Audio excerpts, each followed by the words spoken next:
If the world made us sick, how can it heal us? What a line.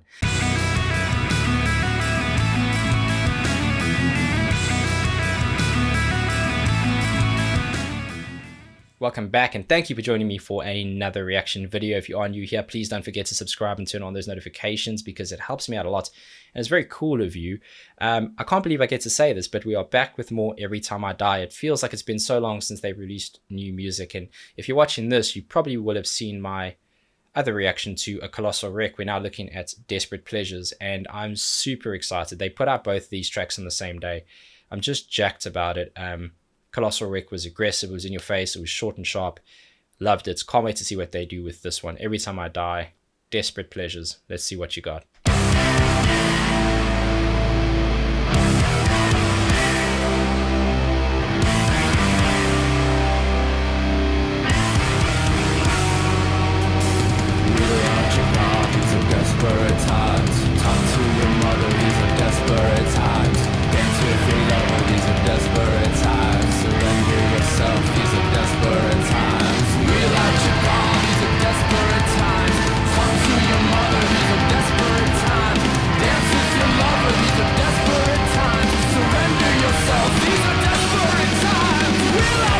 Oh, hang on. Easy, boys, easy. Nice. Okay, so showing a bit more of that dynamism that I know them for. They can do the heavier stuff, they can do the stripped back stuff. This is somewhere in the middle, building up really intensely. You know, you have the quick falls on the toms that became more dominant on the snare, and you have that speaking turning into more of like a speak shout, and now it's starting to intensify.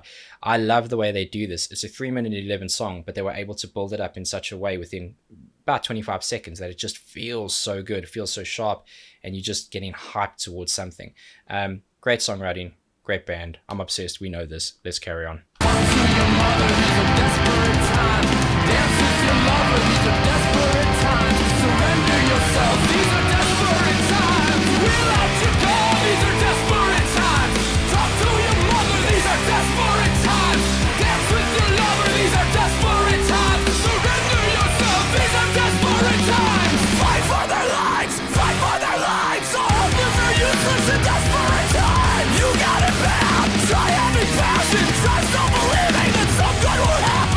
Listen to the intensity and quickness of those little fills in between this fast punk beat, this aggressive kind of like hardcore punk beat. They're good. They're so good. I love this whole build up, the emphasis on desperate times, and it's all the messaging in between. It's very cool. And you knew it was going to build and kick into something else. They always kind of have that. I like, and again, less technicalities on this. I'm just a fan, massive fan. So I'm enjoying. I'm going to air drum the out of this. Lives, fight for their lives, so hopeless or useless in desperate times. You got it bad, try every passion, try still believing that some good will happen. So nothing ever has, and nothing ever will, 'cause nothing ever can. It's almost unbearable, honestly terrible. We're in the golden age of bastards. We're living in the golden age of bastards. Despairing and painless in pieces. A lie you should die loving metal, fucking hating mankind. It rips you apart. Ah, come on, get in. One thing I do want to say, which has always stood out to me as remarkable, when you love a band and you're a guitarist, you try and learn their songs. And their songs are very difficult to learn, and it's not just about the pace. The pace is one element. It's the amount of variation in what they do and the unconventional style of playing.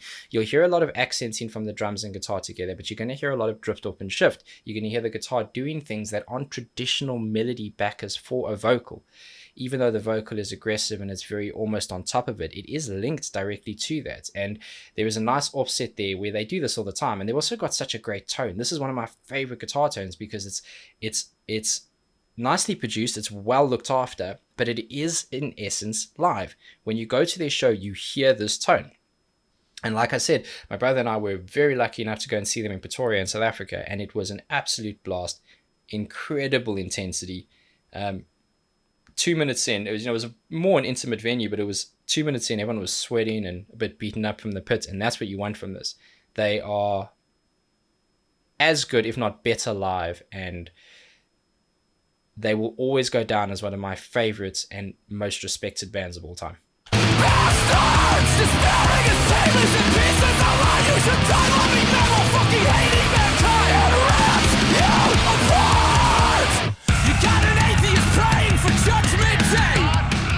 bass. Enough to make an atheist pray for judgment day.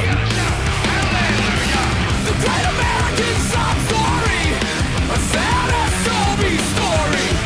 A holy man who kills and cannot be saved.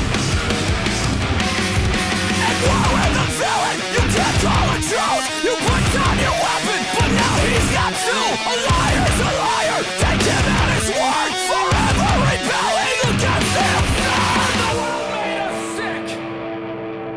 How can it Yeah. He does this really cool thing where it is almost like church-like the way that he approaches the vocals. It becomes quite like a sermon. He's doing this like talk, and I'm a big fan of that because it's a way of shifting between different kinds of intensity, one being the spoken but one with the scream, and he has got one of the best screams you're going to find. There is something that is the beauty of this band to me is the mixture between the heavier stuff, which I really like, and the rock and roll elements, and you're going to hear a lot of that in the guitar. You're going to hear some twang on his vocals as well. There is a huge rock and roll influence in what they do, and not necessarily classic, but a little bit more kind of bit of classic and more modern. And it's just there's certain guitar things that they're doing which are unconventional. They sit somewhere in between those two genres, of course leaning to the heavier side, but it is wonderful. And for them to drop now like they're doing, I could just hear it going into something soft where you're hearing this picking bits and the vocals on top. They're able to give so much with such a short period of time. They're special. A liar's a liar, take him at his word. Forever rebelling against him. The world made us sick. How can it heal us? Wow. The world made us sick. How can it heal us? Tell him. The world made us sick. How can it heal us? The world made us sick. How can it heal us? We cannot be saved by the bending grace. We cannot be saved by the bending grace. In desperate times, desperate times.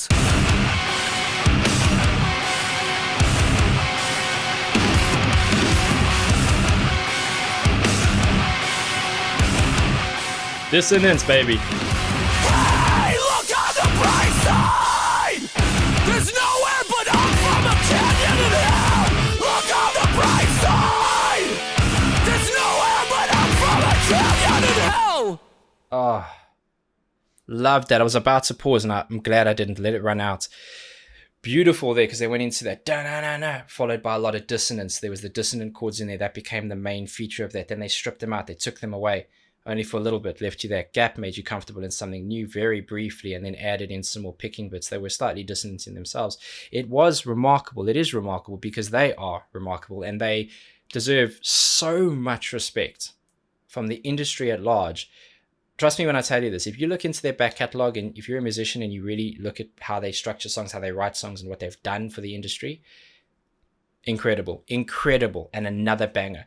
To say I'm hyped on these guys in the album, the newer stuff coming out in the new album, unbelievable, massive fan, can't wait for more, and definitely on board with everything they're doing. It's the Every Time I Die that I know, and it's the Every Time I Die that I love. If the world made us sick, how can it heal us? What a line. Love that. Can't wait for more, of course. Until then, please give these guys a listen, but also be safe, be nice to each other, and have a damn good day.